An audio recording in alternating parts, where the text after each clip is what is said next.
حضور سیدنا غوث اعظم کے صاحبزادے حضرت شیخ سید عبد الرحمن فرماتے ہیں کہ والد بزرگوار اپنے وعظ کے دوران الحمدللہ رب العالمین کہہ کر خاموش ہو جاتے اور دوبارہ کہہ کر سکوت فرماتے تھے، اور تیسری مرتبہ کہنے کے بعد کچھ دیر توقف فرماتے، اور آپ کی محفل میں تمام اولیاء حاضر و ناظر اور خاموش ہو جایا کرتے تھے۔ پھر آپ کی محفل میں اولیاء ملائکہ ایک کثیر تعداد میں آ جاتے جو محفل کے بعد نظر نہیں آیا کرتے تھے۔ آپ اپنے خطاب کو یوں شروع فرماتے: تمام تعریفیں اللہ کے لیے ہیں، اس کی مخلوق کی تعداد اس کے عرش کے وزن کے مطابق، اور بے حد تعریفیں جس سے اس کی ذات راضی ہو جائے، اس کے کلمات کی روشنی کے مطابق، اس کے علم کے مطابق، اس کی مرضی اور منشا کے مطابق، اور اس کی مخلوق کے مطابق جسے اس نے پیدا کیا وہی عالم الغیب ہے، رحمان و رحیم ہے۔ میں گواہی دیتا ہوں اس کے سوا کوئی عبادت کے لائق ہی نہیں ہے، اور تمام کائنات اس کی تخلیق ہیں، تمام تعریفیں اسی کے لیے ہیں۔ وہ زندہ ہے، ہمیشہ زندہ رہے گا، اسے موت نہیں آتی بلکہ وہ مارتا ہے۔ تمام بھلائیاں اسی کے لیے ہیں، اور واحد ہے، یکتا ہے، کوئی شریک نہیں ہے، کوئی وزیر نہیں ہے۔ اس نے نہ کسی کو جنا ہے اور نہ ہی اسے کسی نے جنا ہے، وہ بلند و بالا ہے، اس جیسا کوئی نہیں۔ میں اس کی گواہی دیتا ہوں حضور نبی کریم صلی اللہ علیہ وآلہ وسلم اللہ کے رسول، اللہ کے پیغمبر ہیں، وہ تمام مخلوقات سے افضل ہیں۔ اللہ عز و جل نے ان کی ہدایت دے کر ان کو بھیجا تاکہ وہ دین اسلام کو تمام ادیان پر بلند کریں، خواہ مشرکین اس کو برا سمجھیں۔ اللہ راضی ہو خلیفہ اول حضرت سیدنا ابو بکر صدیق سے، جن کی تائید حق کے ساتھ تھی، جن کو حضور نبی کریم نے عقیق کا لقب دیا، جو پاک تھے، پاکیزہ نسل سے تعلق رکھتے تھے، جنہوں نے ہر موقع پر حضور نبی کریم صلی اللہ علیہ وسلم کی حمایت کی اور ان کی تصدیق فرمائی، اور اب بھی نبی کریم کے ہمراہ ابدی آرام فرما رہے ہیں۔ اللہ راضی ہو خلیفہ دوم حضرت سیدنا عمر فاروق رضی اللہ تعالی عنہ سے، جنہوں نے عمل کثیر کیے، جنہوں نے حق کو بلند کیا، جنہوں نے فیصلے کے لیے جن کو منتخب کیا گیا، جنہوں نے ہمیشہ حق بات کا ساتھ دیا، اور وہ بھی حضور نبی کریم صلی اللہ علیہ وسلم کے ہمراہ ابدی آرام گاہ میں آج بھی موجود ہیں۔ اللہ راضی ہو خلیفہ سوم حضرت سیدنا عثمان غنی رضی اللہ تعالی عنہ سے، جنہوں نے اپنے مال سے مسلمانوں کی امداد کی، قرآن مجید کی ترتیب و اشاعت احسن طریقے سے فرمائی، جنہوں نے امامت اور کرت سے محراب کو، منبر کو مزین کیا، اور جو افضل الشہداء ہیں اور فرشتے بھی ان سے حیا کرتے ہیں۔ اللہ راضی ہو خلیفہ چہارم حضرت سیدنا علی المرتضیٰ سے، جو شجاعت و جواں مردی میں بے مثل ہیں، حضور نبی کریم صلی اللہ علیہ وسلم کے چچا زاد بھائی اور داماد ہیں۔ آپ دین اسلام کے امام و عالم ہیں، اور جن کے لیے حضور نبی کریم صلی اللہ علیہ وسلم نے فرمایا کہ میں تم پر فدا ہو جاؤں۔ اللہ راضی ہو حسنین کریمین حضرت سیدنا امام حسن امام حسین سے، جن کی نیکیاں تا حشر قائم رہنے والی ہیں اور جن کے مراتب بے مثل ہیں۔ اللہ نے ان کے قلوب کو نیکیوں کی جانب مائل کیا۔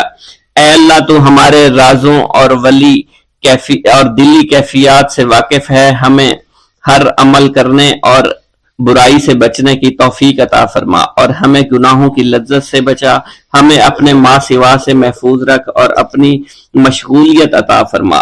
بے شک اللہ کے سوا کوئی عبادت کے لائق نہیں، جو چاہتا ہے وہی ہوتا ہے، اور وہی قوی اور وہی عظیم ہے۔ اے اللہ ہمیں غفلت سے بچا اور ہمارے اوپر وہ بوجھ نہ ڈال جو تو نے پہلی امتوں پر ڈالا۔ اے ہمارے رب العالمین ہمیں معاف فرما اور ہماری مغفرت عطا فرما، کیونکہ تو ہی ہمارا رب ہے، تو ہی ہمارا مولا ہے، آمین۔ حضرت شیخ عبداللہ جبائی کا قول ہے کہ حضور سیدنا غوث اعظم رحمت اللہ علیہ نے مجھ سے ارشاد فرمایا کہ میرے نزدیک کھانا کھلانا اور حسن اخلاق افضل اور اعلیٰ ہیں۔ آپ کے پاس کبھی پیسہ نہیں ٹھہرا کرتا تھا، اگر صبح کے وقت آپ کے پاس 1000 دینار آ جاتے تو شام تک وہ غریبوں اور محتاجوں میں تقسیم ہو جایا کرتے تھے۔ حضور سیدنا غوث اعظم کی پرورش نہایت ہی بابرکت ماحول میں ہوئی۔ آپ نے ابتدا میں گوشہ نشینی اختیار کی اور خود کو دنیاوی غلاظتوں سے پاک رکھا۔ آپ نے 51 برس کی عمر میں شادی کی۔ جب آپ سے اس بارے میں دریافت کیا گیا تو آپ نے فرمایا، جب مجھے حضور نبی کریم صلی اللہ علیہ وسلم نے نکاح کی اجازت دی تو میں نے نکاح کر لیا۔ حضور سیدنا غوث اعظم نے اپنی ذات کو اللہ عز و جل کی خوشنودی کے لیے وقف کر رکھا تھا۔